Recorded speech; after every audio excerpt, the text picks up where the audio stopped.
इस क्रोध से छूटने का उपाय इस क्रोध का त्याग नहीं है। त्याग कैसे करोगे? ये कोई चीज थोड़ी है कि छोड़ दी। ये तो तुम ही हो। तुम क्रोध रूप हो गए हो। ये तुम्हारे रग रेशे में व्याप्त हो गया है। तुम्हें सजग होना पड़ेगा। तुम क्रोध को अपने जीवन चिंतन का आधार न बनाओ। तुम ध्यान में उतरो। ध्यान तुम्हें सजग करेगा। ध्यान तुम्हें क्षमता देगा कि क्रोध दिखाई पड़ने लगे। क्रोध चलता है इसीलिए कि हम मूर्छित हैं। क्रोध मूर्छा का ही अंग है।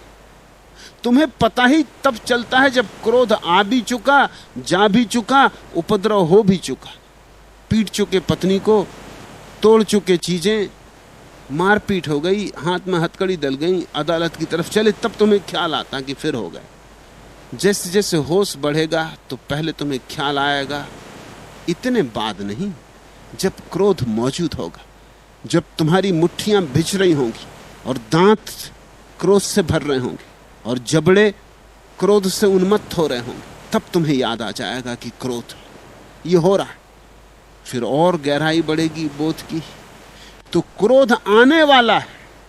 आकाश में बादल गिरे, अभी बरसे नहीं, और तुम समझ लोगे कि क्रोध आने वाला है। जब इतना ध्यान तुम्हारा गहरा हो जाएगा कि क्रोध के आने के पहले तुम्हें दिखाई पड़ जाएगा कि आता है, तब तुम मुक्त हो पाओगे। इसके पहले तुम मुक्त ना हो सकोगे। इसके पहले तुम कसमें खाओ, व्रत लो, नियम लो, आशीर्वाद मांगो, ये सब काम नहीं आएंगी बात। ये सब बहाने हैं। तुम जैसे हो वैसे ही रहोगे। और मैं जानता हूं कि आशीर्वाद भी तुमने पहली दफे नहीं मांगा होगा, पहले भी मांग चुके होगे। और जब भी आशीर्वाद न फलेगा तो तुम यही सोचोगे कि ये संत भी बेकार निकला, ये महात्मा भी किसी काम के नहीं, आशीर्वाद ही काम नहीं आया। जैसे कि महात्मा की जिम्मेवारी है कि तुम्हारा क्रोध दूर होना चाहिए, यह जिम्मेवारी तुम्हारी। क्रोध को त्यागा नहीं जाता। क्रोध को जाना जाए तो क्रोध धीरे धीरे धीरे समित होता है।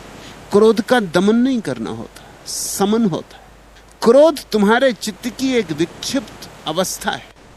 क्रोध में तुम क्षण भर के लिए पागल हो जाते, वो अस्थाई पागलपन है।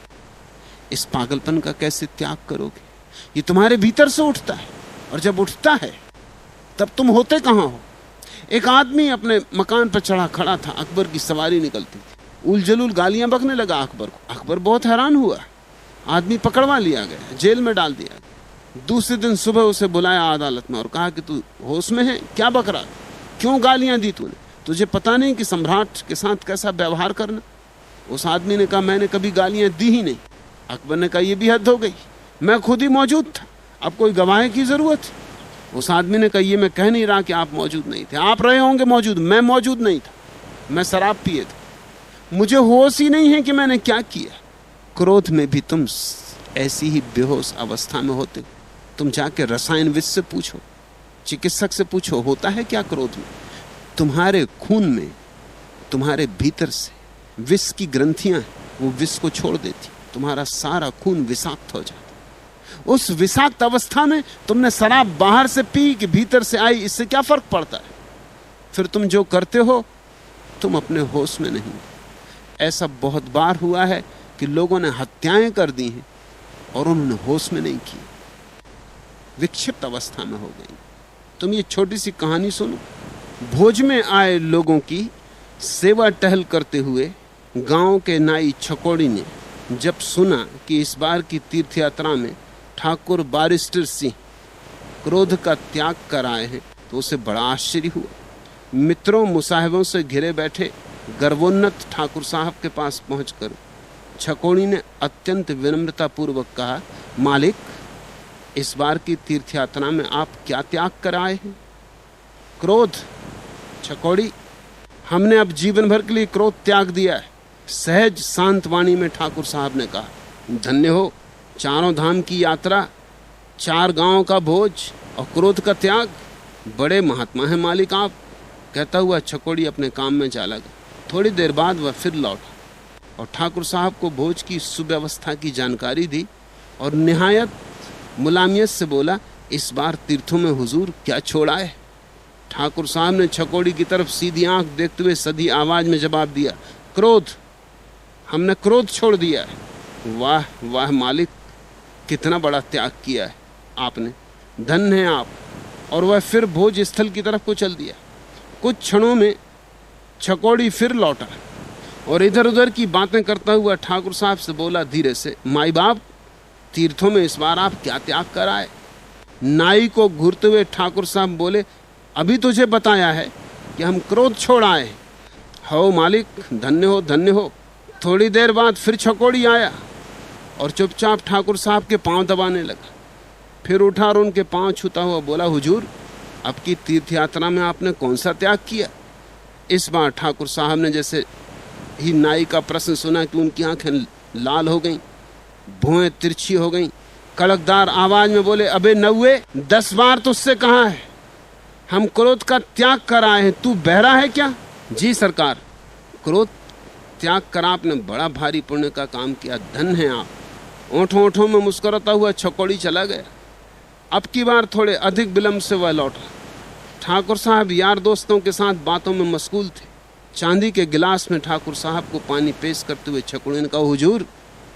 छकोड़ी का स्वर सुनते ही ठाकुर साहब की आंखें कपाल से जा लगी। भौचक छकोड़ी थोड़ा पीछे को खिसका। ठाकुर साहब ने अपना जूता उठाया और छकोड़ी भागा। आगे आगे पानी का गिलास लिए छकोड़ी नाई और पीछे पीछे हाथ में जूता लिए हुए ठाकुर बारिस्तर सिंह। नएट्टा, साला छत्तीसा, कमीन, हमने 50 बार हरामी के पिल्ले से कहा कि हमने क्रोध छोड़ दिया है, फिर भी साला क्रोध छोड़ा नहीं जाता, क्रोध समझा जाता है। छोड़े कि ऐसी ही झंझट में पड़ोगे। क्रोध समझो, क्रोध के प्रति जागो, क्रोध को पहचानो, उसकी फैली हुई जड़ों को खोदो और पहले से ही निर्णय मत लो कि क्रोध बुरा है। अगर निर्णय ले लिया तो जान ना सकोगे। जब निर्णय ही ले लिया तो फिर जानोगे कैसे? जानने के लिए निर्णय मुक्त मन चाहिए। भूल जाओ ये कि शास्त्रों ने कहा है कि क्रोध शत्रु है, तुमने अभी नहीं जाना, और जब तक तुमने नहीं जाना शास्त्र 2 कौड़ी के। भूल जाओ ये कि क्रोध जहर है, ये तुमने अभी नहीं पहचाना, और तुम्हारी पहचान हो तो ही इस बात में कुछ अर्थ है, अन्यथा यह सब बकवास है। छोड़ ही दो सारे निर्णय और निष्कर्ष कि क्रोध क्या है। निर्णय शून्य, निष्कर्ष रहित। तुम्हारे भीतर जब क्रोध उठे तो उसे देखो जैसे आकाश में उठते बादल को कोई देखता है, न अच्छा न बुरा, न पक्ष न विपक्ष। सिर्फ पहचानो क्या है क्रोध, क्या है। धीरे धीरे क्रोध जब होगा तभी तुम्हारी आंख खुलेगी, और धीरे धीरे क्रोध के आने के पहले उसकी हल्की सरसराहट मालूम होगी और तुम्हारी आंख खुलेगी, और अंततः सरसराहट भी ना होगी। कोई दूसरा आदमी स्थिति पैदा करेगा, गाली देगा, अपमान करेगा। उसके गाली और अपमान देते ही तुम जानोगे कि स्थिति मौजूद है। अगर मैं मूर्छित हो जाऊं तो क्रोध होगा, अगर मैं सजग रहूं, होशपूर्ण रहूं, अगर ये दिया होश का जलता रहे तो क्रोध नहीं होगा। होश में क्रोध विसर्जित हो जाता है, जैसे प्रकाश में अंधेरा नहीं होता।